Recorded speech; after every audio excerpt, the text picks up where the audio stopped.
ಆ ಚೆನ್ನಾಗಿದ್ಯಾ? ಆ ಮಾನ್ಸ್ಟರ್ ಎಷ್ಟು ಉದ್ದ ಇತ್ತು ಅಂದ್ರೆ ನಮ್ಮ ಮನೆ ಅಷ್ಟು ಉದ್ದ ಇತ್ತು. ಹೌದಾ? ಅವನ್ಗೆ ಊಟ ಎಲ್ಲ ಬಕೆಟ್ ಅಲ್ಲ ಲಾರಿ ಗಟ್ಲೆ ಬೇಕಿತ್ತು. ಹೌದಾ? ಹೌದು. ಅವನು ಮಕ್ಳಿಗೆ ಏನು ಮಾಡ್ತಿರ್ಲಿಲ್ಲ, ಯಾಕಂದ್ರೆ ಅವನ್ಗೆ ಮಕ್ಳಂದ್ರೆ ತುಂಬಾ ಪ್ರೀತಿ. ಏನೋ ನಿನ್ ಪರಿಸ್ಥಿತಿ, ಅಡಿಗೆ ಮಾಡ್ಕೊಂಡು ಮಗುಗ್ ಊಟ ಮಾಡಿಸ್ಕೊಂಡು ಮನೆ ಹೆಣ್ಮಕ್ಳು ತರ ಆಗ್ಬಿಟ್ಟಿದ್ಯಾ ನೀನು. ಇದ್ಯಾಕಜ್ಜಿ ಈಗ ಹೇಳ್ತಿದ್ದೀರಾ? ಈಗಿನ ಕಾಲದಲ್ಲಿ ಹೆಣ್ಮಕ್ಳು ಗಂಡ್ಮಕ್ಳು ಇಬ್ರು ಸಮಾನ. ಆದ್ರೂ ಗಂಡ್ಮಕ್ಳಿಗೆ ಈ ಕೆಲ್ಸ ಎಲ್ಲ ಸ್ವಲ್ಪ ಕಷ್ಟ. ಏನು ನಿನ್ ಹೆಂಡತಿ ಬರ್ತಾಳೆ ಎಲ್ಲ ಮಾಡ್ಕೊಂಡು ಹೋಗ್ತಾಳೆ ಅಂತ ಅಂದ್ಕೊಂಡೆ. ಅವಳು ನೋಡಿದ್ರೆ ಇನ್ನೂ ಒಂದಿನ ಅಮ್ಮನ ಮನೇಲಿ ಇರ್ತೀನಿ ಅಂತ ಉಳ್ಕೊಂಡ್ಬಿಟ್ಲು. ಏಯ್ ಸೂಪರ್, ಒಳ್ಳೇದಾಯ್ತಲ್ಲ. ಅವಳಿಗೆ ಇನ್ನೊಂದಷ್ಟು ದಿನ ಅಲ್ಲೇ ಇರಕ್ ಹೇಳಿ. ಇಲ್ಲಾಂದ್ರೆ ಪರ್ಮನೆಂಟ್ ಆಗಿ ಅಲ್ಲೇ ಇದ್ಬಿಟ್ರೆ ಇನ್ನೂ ಒಳ್ಳೇದ್ ನನಗೆ. ಯಾಕೋ ಹಾಗೆ ಹೇಳ್ತೀಯಾ? ಮತ್ತೆ ಯಾರು ಬೈಸ್ಕೋತಾರೆ ಅಜ್ಜಿ ಅವಳ ಹತ್ರ? ಇಲ್ಲ ಹಾಗೆಲ್ಲ ಹೇಳ್ಬಾರ್ದು. ಮನೆ ಸೊಸೆ ಅಂದ್ರೆ ಮಹಾಲಕ್ಷ್ಮಿ ಇದ್ದ ಹಾಗೆ. ಅಜ್ಜಿ, ಆದ್ರೆ ನನ್ನ ಹೆಂಡತಿ ಇದ್ದಳಲ್ಲ, ಮಹಾಲಕ್ಷ್ಮಿ ಅಲ್ಲ ಮಹಾಕಾಳಿ. ತರ್ಲೆ ಕಣೋ ನೀನು ಈ ರೀತಿ ಅವಳು ಕಾಲು ಎಳಿತ್ಯಾ, ಅದಕ್ಕೆ ಅವಳ ಹತ್ರ ನೀನ್ ಬೈಸ್ಕೊಳ್ಳೋದು. ಆದ್ರೆ ಸೇವಂತಿನೋ ಅರ್ಜುನು ಒಳ್ಳೆ ಲವ್ ಬಡ್ಸ್ ತರ ಇರ್ತಾರೆ. ಹೌದೌದು, ಲವ್ ಬರ್ಡ್ಸ್ ತರ ಇರ್ತಾರೆ. ಅವ್ರ ಕಿತ್ತಾಡೋದನ್ನ ನೀವು ನೋಡಿಲ್ಲ ಅಷ್ಟೇ. ಕೋಳಿಗಳ ತರ ಜಗಳ ಆಡ್ತಾರೆ, ಆದ್ರೆ ಅವ್ರ ಜಗಳ ನೋಡೋಕ್ ಒಂಥರ ಮಜಾ ಇರುತ್ತೆ. ಆದ್ರೆ ನಮ್ ಕಾಲದಲ್ಲಿ ನಾವು ಕತ್ತೆತ್ತಿ ಗಂಡನ್ ಮುಖ ನೋಡಕ್ಕೆ ನಾಚಿಕೊಳ್ತಾ ಇದ್ವಿ. ಆದ್ರೆ ನೀವುಗಳಿದಿರಲ್ಲ, ಯುದ್ಧನೇ ಮಾಡ್ಬಿಡ್ತೀರಾ. ಗಂಡ ಹೆಂಡತಿ ಮಧ್ಯೆ ಚಿಕ್ಕ ಪುಟ್ಟ ಯುದ್ಧ ಎಲ್ಲ ಓಕೆ, ಆದ್ರೆ ರಕ್ತಪಾತ ಒಂದ್ ಆಗ್ಬಾರ್ದು ನೋಡಿ.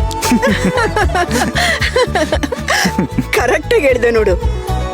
ಚಿಕ್ಕಪ್ಪ ಅಮ್ಮ ಬೇಕು. ಓ, ಅಮ್ಮ ಬೇಕಾ? ಹಾ. ಅಮ್ಮ ನಿನ್ಗೋಸ್ಕರ ಚಾಕ್ಲೇಟು ಬಿಸ್ಕೆಟ್ ಎಲ್ಲ ತರಕ್ ಹೋಗಿದ್ದಾರೆ. ಇವಾಗ ನೀನ್ ಇದನ್ ತಿನ್ನು.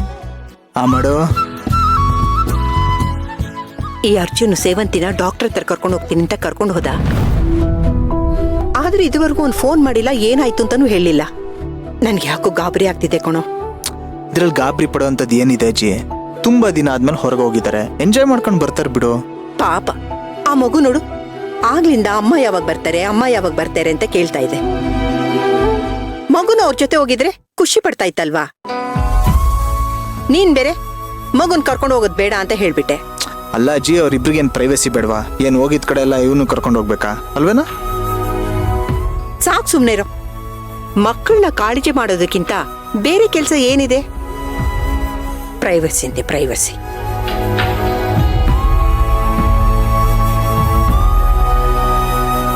ಈಗ ನೋಡು, ಮನೇಲಿ ಯಾರು ಇಲ್ಲ, ನೀನ್ ಅಡಿಗೆ ಮಾಡಿ ಮಗು ಊಟ ಮಾಡಿಸ್ತಾ ಇದೀಯಾ.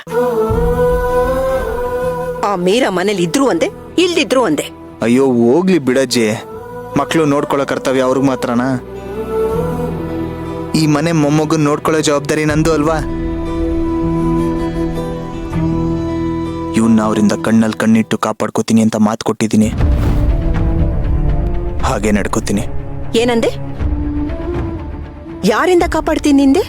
ಅದು ತೊಂದರೆಗಳಿಂದ ಕಾಪಾಡ್ತೀನಿ ಅಂತ. ಇಲ್ಲ, ನೀನು ಯಾರಿಂದನೋ ಕಾಪಾಡ್ತೀನಿ ಅಂತ ಹೇಳ್ದಾಗಿತ್ತಲ್ಲ. ಹೋಗಜ್ಜಿ, ನಾನು ಯಾವಾಗ ಹಂಗಂದ? ನಿನ್ಗೆ ಕಿವಿ ಸರಿಯಾಗಿ ಕೇಳಿಸ್ತಿಲ್ಲ ಅನ್ಸುತ್ತೆ. ಮೋಸ್ಟ್ಲಿ ನಿನ್ನೆ ಡಾಕ್ಟರ್ ಹತ್ರ ಕರ್ಕೊಂಡು ಹೋಗ್ಬೇಕಾ? ಹಾಕ್ಬಿಡ್ತೀನಿ ನೋಡು. ನನಗೆ ಕಿವಿ ಕೇಳಲ್ಲ ಅಂತೀಯ? ನೋಡು, 1 ಕಿಲೋಮೀಟರ್ ನೀನ್ ಚಿಟ್ಕೆ ಹೊಡೆದ್ರು ನನಗ್ ಕೇಳಿಸುತ್ತೆ. ಅಂತದ್ರಲ್ಲಿ ನೀನ್ ಇಲ್ಲಿ ಕೂತ್ಕೊಂಡು ಬೇಬೆ ಅಂತ ಮಾತಾಡಿದ್ರೆ ನನಗೆ ಕೇಳಿಸಲ್ವಾ? ನನ್ಗೇನೋ ಡೌಟ್ ಬರ್ತಾ ಇದೆ ಕಣು, ನೀನೇನೋ ನನ್ನಿಂದ ಮುಚ್ಚಿಡ್ತಿದ್ಯಾ ಅಂತ. ಏನೋ ಅದು, ಏನು ಅಂತ ಹೇಳೋ. ಅದು ಆ ಥರ ಎಲ್ಲ ಏನು ಇಲ್ಲ ಅಜ್ಜಿ, ನೀನೋಗಿ ಮಲ್ಕೋ. ನಾನು ಕೃಷ್ಣನ್ ಕರ್ಕೊಂಡೋಗಿ ಮಲಗಿಸ್ತೀನಿ. ಬಾರೋ ಮಲ್ಕೊಳ್ಳೋಣ. ನಿಂತ್ಕೊಳ್ಳೋ.